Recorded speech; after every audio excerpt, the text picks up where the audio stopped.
right now, you know, if you ask who are the customers of education, the customers of education are the society at large, employers that hire people, right, things like that. But ultimately, I think the customers are the parents. Not even the students, but the parents. And the problem that we have in this country is that the customers went away. The customers stopped paying attention to their schools for the most part. And gave their kids to the... Well, what happened was that mothers started working. And they didn't have time to spend at PTA meetings and watching their kids' school. Schools became much more institutionalized. And parents spent less and less and less time involved in their kids' education. And what happens when a customer goes away and a monopoly gets control, which is what's happened in our country, is that the service level almost always goes down. I remember seeing a bumper sticker when the telephone company was all one, AT&T, the Bell system. I remember seeing a bumper sticker with the Bell logo on it, and it said, "We don't care. We don't have to." You know?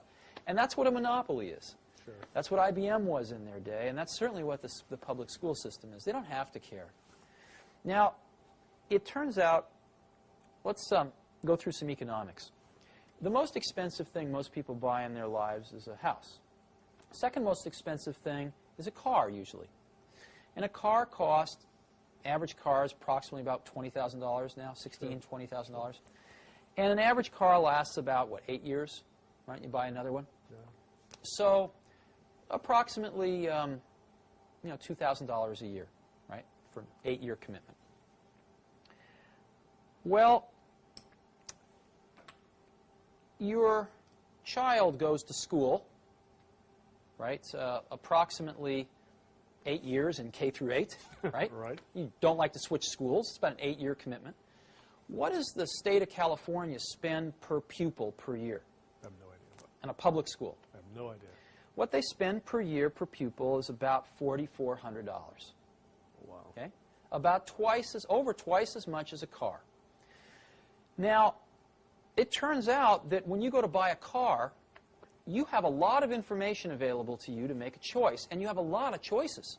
Oh, yeah. I mean, General Motors and Ford and Toyota and Chrysler and Nissan, they are advertising at me like crazy. I can't get through a day without seeing 5 car ads. And they seem to be able to make these cars efficiently enough that they can afford to take some of my money and advertise to other people with it. Sure. So that everybody knows all about these cars. And they keep getting better and better and better each year because there's a lot of competition. And there's a warranty. And there's a warranty, that's right. But in schools, since people don't feel like they're spending their own money, they feel like it's free, right? No one does any comparison shopping. Matter of fact, if you want to put your kid in a private school, you can't take the $4,400 a year out of the public school and use it. You have to come up with, you know, $5,000 or $6,000 of your own, or even $4,400 of your own money. Sure.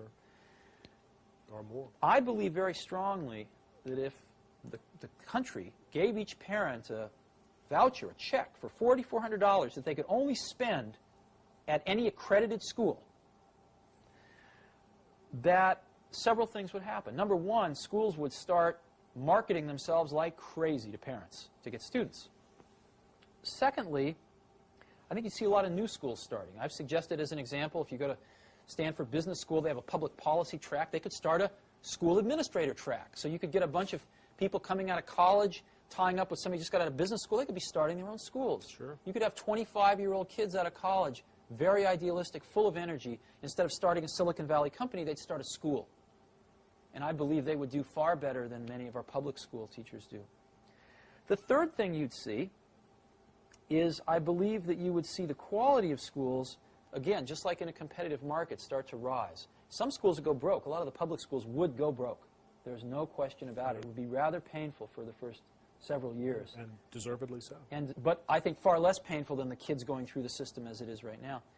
And some people, the biggest complaint is, of course, that schools would pick off all the good kids and all the bad kids would be left to wallow together in either a private school or the remnants of the public school. To me, that's like saying, well, all the car manufacturers are going to make BMWs and Mercedeses and nobody's going to make a $10,000 car. Well, I think the most hotly competitive market right now is the $10,000 car area. You've got all the Japanese playing in it. You've got General Motors that spent $5 billion subsidizing Saturn so far so that they can compete in that market. You've got Ford, which has just introduced 2 new cars in that market. You've got Chrysler with the Neon. Yeah. So you're spending $32,000 and you're getting a $500 used car in some cases. The market competition model seems to indicate that where there is a need, there is a lot of providers willing to tailor their products to fit that need, and a lot of competition which keeps forcing them to get better and better. So I think the problems we've got, I used to think when I was in my 20s that technology was the solution to most of the world's problems. And unfortunately, it ain't so. It's sort of, I'll give you an analogy. A lot of times we think, why is television programming so bad? Why are television shows so demeaning, so poor? And the first thought that occurs to you is, well, there's a conspiracy. The networks are feeding us this slop because it's cheap to produce, because of this, because of that. It's the networks that are controlling this, and they are feeding us this stuff to try to dumb down the American public. But the truth of the matter, of course, if you study it in any depth, is the networks absolutely want to give people what they want so that they watch the shows. If people wanted something different, they would get it. And the truth of the matter is, the shows that are on television because that's what people want. The majority of the people in this country want to turn on the television and turn off their brain. And that's what they get. And that's far more depressing than a conspiracy. Conspiracies are much more fun than the truth of the matter, which is that a vast majority of the American public are pretty mindless most of the time. Want to be that way. I think the school situation is equally, there's a parallel here when it comes to technology. It is so much more hopeful to think that technology can solve the problems that are really more human and more organizational and more political in nature. And it ain't so. We need to attack these things at the root, which is people, and how much freedom we give people, the competition that will attract the best people. Unfortunately, the side effect of pushing out a lot of 46-year-old teachers that lost their spirit, 15 years ago and shouldn't be teaching right now. So I think I feel very strongly about this. And I wish it was as simple as giving every kid a computer, but it won't work.